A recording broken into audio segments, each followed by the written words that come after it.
5 into అన్ని డెసిమల్లతోటి 5 into 0.5 అంటే 5/10, 0.05 అంటే డాట్ తర్వాత 2 డిజిట్లు ఉన్నాయి 5/10², 0.005 అంటే 5/10³ ఇక్కడేమో 5 ఇంటూ 100.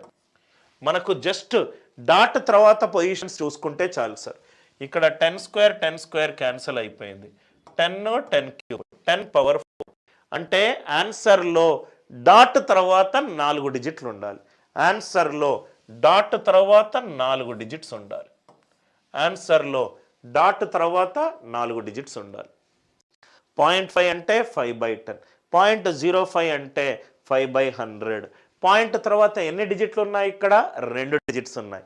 పాయింట్ తర్వాత ఎన్ని డిజిట్స్ ఉన్నాయి? 3 డిజిట్స్ ఉన్నాయి. 5 ఇంటూ 100, 10² క్యాన్సిల్ అయిపోయింది. సో ఇది 10⁴. ఆన్సర్లో డాట్ తర్వాత రైట్ 4 డిజిట్లు ఉన్నాయి. ఏ ఆప్షన్ ఉంటే అదే చెక్ చేసుకోండి. ఎస్పెషల్లీ ఫ్రాక్షన్స్ అండ్ డెసిమల్స్ అనేది మనకు రైల్వే ఎగ్జామినేషన్లో చాలా ఇంపార్టెంట్ సార్. సో మనము బేసిక్స్ నుంచి మనం డిస్కస్ చేస్తున్నాం.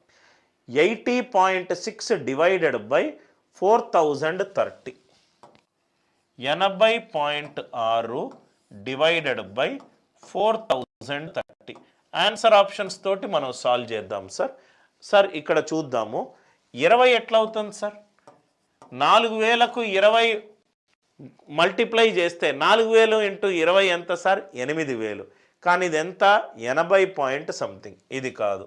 అదే 2 గనక చేస్తే 4000 ఇంటూ 2 8000. ఇది కూడా కాదు, ఇది కూడా కాదు.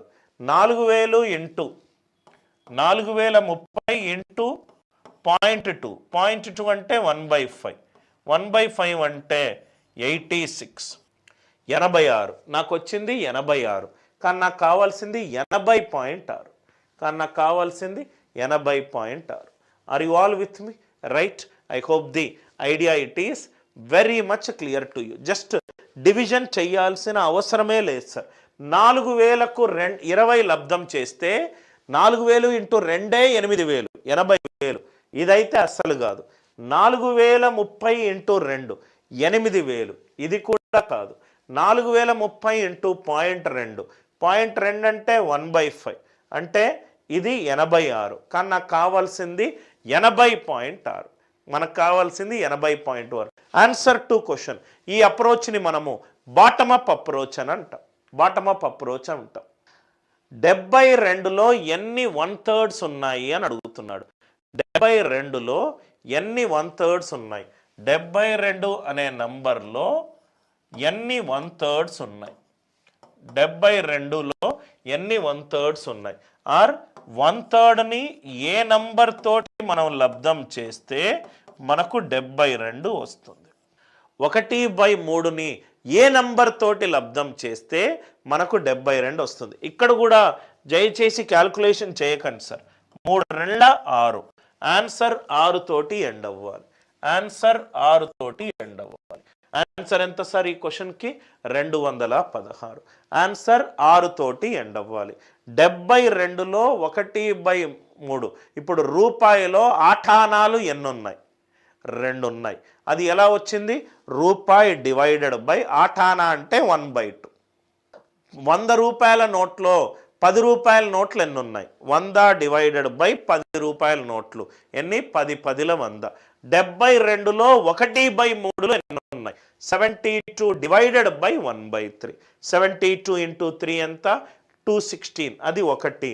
ఇంకోటి చూడండి సార్, 3 2 6 అంటే ఆన్సర్లో 6 అనేది యూనిట్ డిజిట్లో ఉండాలి. ఆన్సర్లో యూనిట్ డిజిట్ అనేది 6 ఉండాలి. అర్థమైంది కదా సార్? 3 2 6. ఎక్కడ 6 ఉందో దానిపైనే మీరు దృష్టి ఉండాలి. ఎక్కడ 6 ఉందో సార్, మరి ఇట్లా ఉంటే సార్ ఆప్షన్ అది కాదు. ఎందుకనంటే ఇది 3తో భాగిస్తున్నాం, ఇది కూడా 3తో భాగిస్తున్నాం. ఆన్సర్ 3 తోటి భాగింపబడాలి. 226 అనేది 3 తోటి భాగింపబడట్లేదు. 226 అనేది 3 తోటి భాగింపబడట్లేదు. అందరికీ లాజిక్ క్లియరా సార్? 226 అనేది తప్పు. రైట్. ఇక్కడ చూడండి సార్, 72లో 1/3లు ఎన్ని ఉన్నాయి? 72/1/3. దీన్ని ఇంకో రకంగా అడగొచ్చు, 1/3ని ఏ నంబర్ తోటి లబ్ధం చేస్తే 72 వస్తుంది? 3 రెండ్ల 6, ఆన్సర్ యూనిట్ డిజిట్ 6 ఉండాలి. ఇది ఈజీ క్వశ్చన్.